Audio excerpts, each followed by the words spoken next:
करता हूं। आज मुझे खुशी हो रही है कि आज मैं अपने किसान भाइयों से बात कर रहा हूं। मित्रों, अभी जब पीछे बाढ़ आई थी तो उस समय स्वाभाविक रूप से मन में एक चिंता हुई कि इस बाढ़ के कारण से नुकसान भी ज़रूर हुआ है किसानों का, अथवा अन्य जहां गांव में शहर में पानी चला जाता है, ऐसे बहुत से बंधुओं का नुकसान होना स्वाभाविक था। उस समय मन में विचार आया कि स्वयं जाकर के इस नुकसान का आंकलन लेना चाहिए। तो मैंने स्वयं जाकर के हवाई सर्वे से भी और वैसे भी कुछ गांव में जाकर के देखा कि किसान बहुत ज़्यादा नुकसान हुआ है।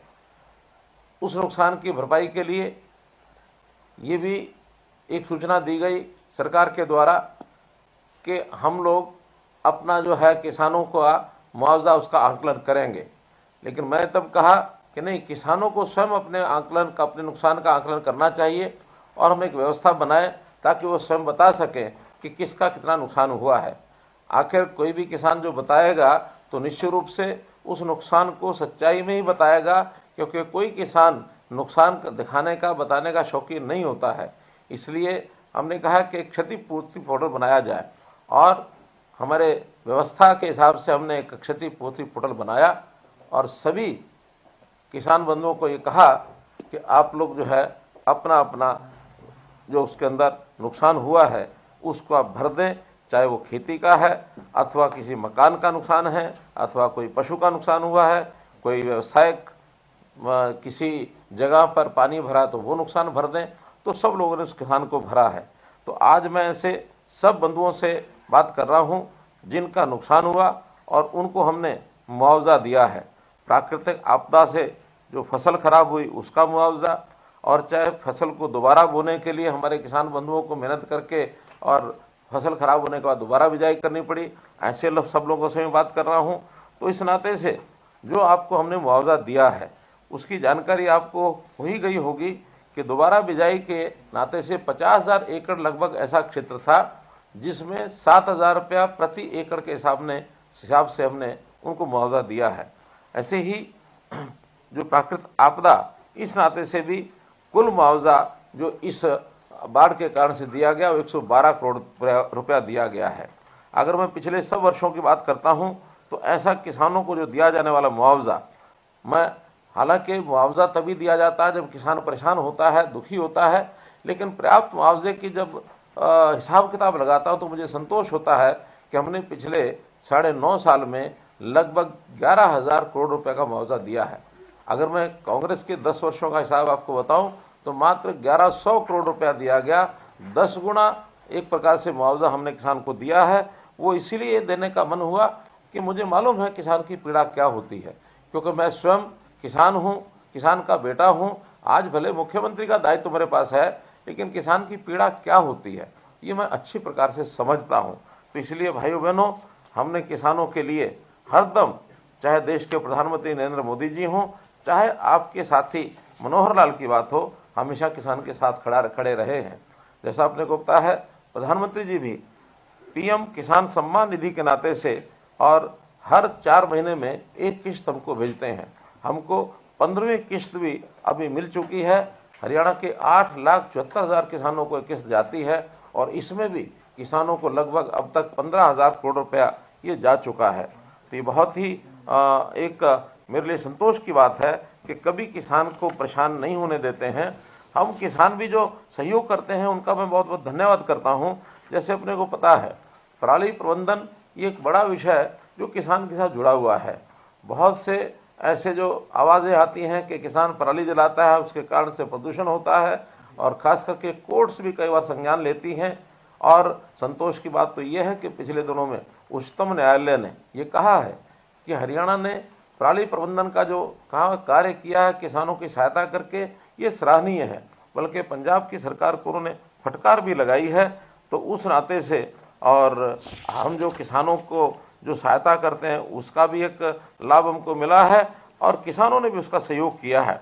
अगर आईसीआर की रिपोर्ट जो 22 नवंबर को भी प्रकाशित हुई है उसका मैं आपको जानकारी देना चाहूँगा कि हरियाणा में कुल मिलाकर के इस बार सीजन में 2239 जो केसेस हैं वही यानी पराली जलाने के हुए हैं, जबकि अपना पड़ोसी प्रदेश पंजाब, वहाँ पर ये आंकड़ा 36,118 मामले हैं।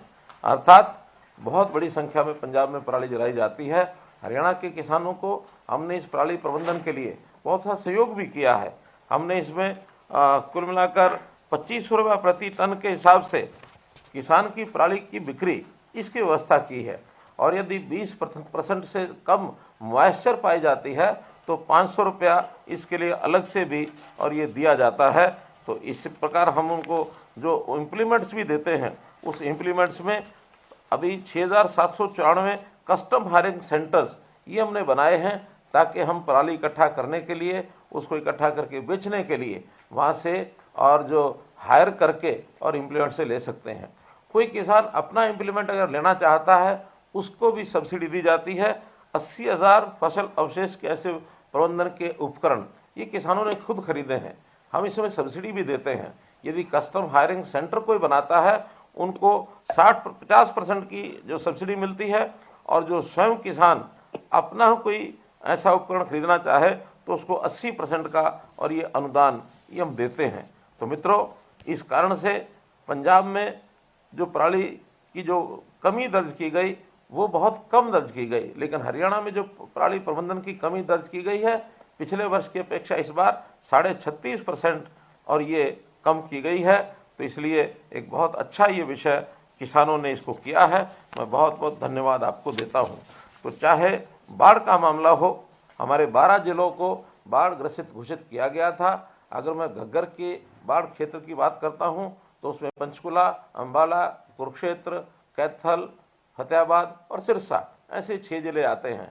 और यमुना के साथ साथ भी इसी प्रकार से, चाहे वो यमुनानगर हो, करनाल हो, पानीपत हो, सोनीपत हो, पलवल हो अथवा फरीदाबाद हो, ऐसे ये 6 जिले बाढ़ प्रभावित क्षेत्र के हैं। तो 12 के 12 जिलों में कुल मिलाकर 1469 गांव और 4 शहर इससे प्रभावित हुए हैं। तो ऐसे सब इलाकों का हमने जो मुआवजा है वो किसानों को दे दिया है। अभी जो फसल का जो प्राकृतिक आपदा जिस प्रकार से होती है, अथवा विशेष तौर पर कपास, इस कपास का जो सुंडी का खराबा हुआ है उसका मुआवजा जाना अभी शेष है। बहुत जल्दी उसको भी हम 31 दिसंबर तक सब आंकलन करके और आपको भेज दिया जाएगा। जहां तक फसल के विविधीकरण की बात है, हमने ये भी अपील की थी कि किसान कम से कम पानी की चिंता करे, और जहां पानी बहुत गहराई में हो गया है, जहां हम अपनी यानी आगे आने वाली पीढ़ी को पर्याप्त पानी भी उपलब्ध नहीं करा पाएंगे, ऐसे किसानों को हमने अपील की कि आप कम से कम धान की बिजाई को छोड़कर उसकी जगह अन्य फसलों की अगर बुआई करेंगे तो हम 7,000 रुपया प्रति एकड़ हर किसान को और इस मुआवजे के नाते से देंगे, ताकि फसल धान की बजाय दूसरी फसल बुआई करे। और ऐसा पिछले 2 वर्षों में लगभग 2.25 लाख एकड़ पर किसानों ने धान को छोड़ा है। बधाई के पात्र हैं। और हमारा ये जो मेरा पानी मेरी विरासत की योजना, दूसरे प्रदेश भी इसको अपने यहाँ लागू करने के लिए लायक हैं कि हम भी इस योजना को लागू करेंगे, ताकि पानी की चिंता ये सब लोग कर सकें।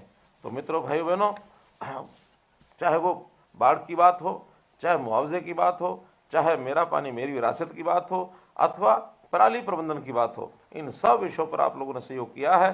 पराली प्रबंधन तो और भी कई प्रकार से किया जा सकता है, जैसे फसल अवशेष प्रबंधन हेतु पूसा डिकम्पोजर किट ये भी हमने बांटे हैं। 2.5 लाख एकड़ में इस बार पूसा कंपोजर किट बांटे गए हैं।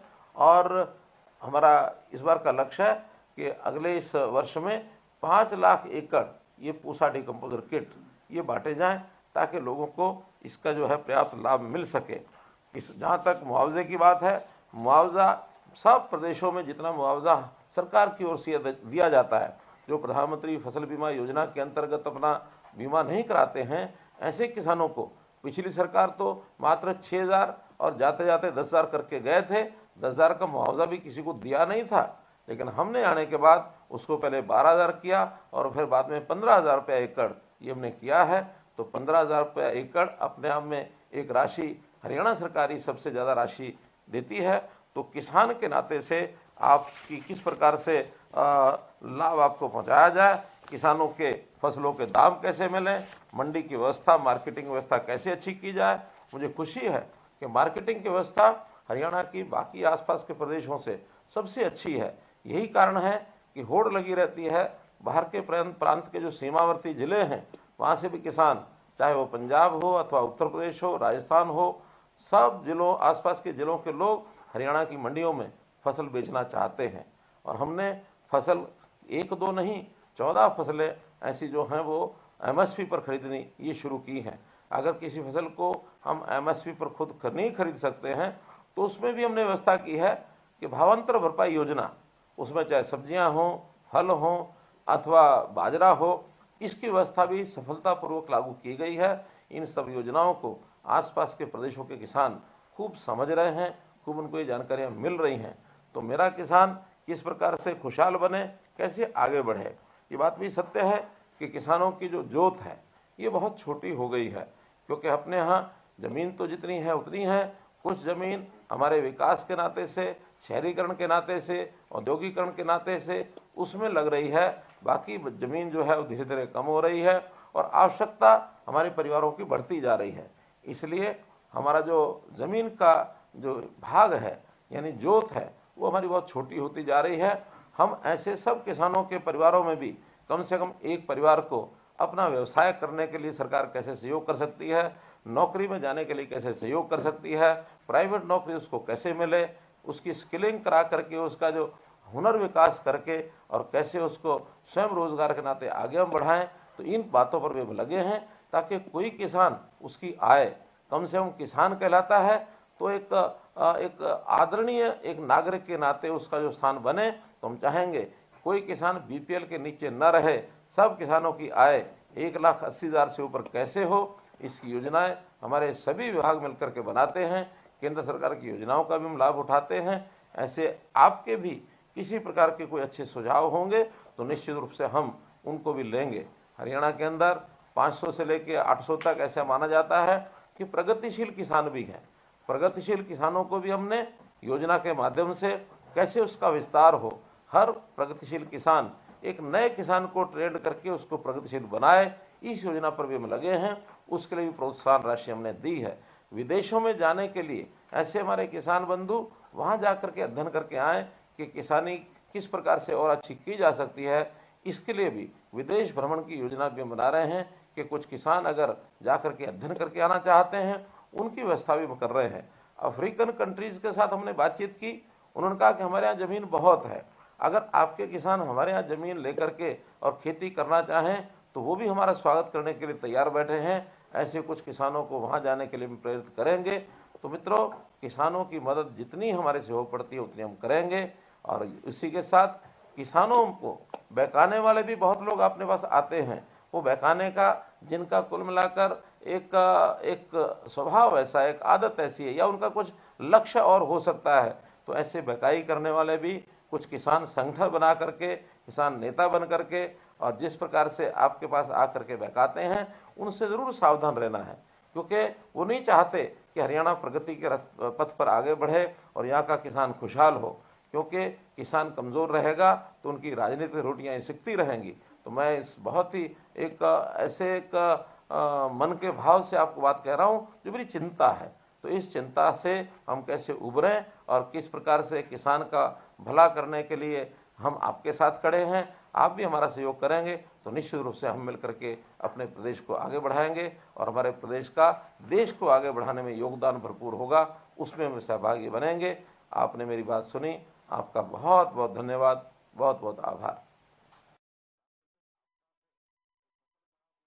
विशेष चर्चा कार्यक्रम उनका किसानों के साथ और तमाम बातें उन्होंने किसानों से कही और इसके साथ ही किसानों की मदद के लिए सरकार हमेशा खड़ी है।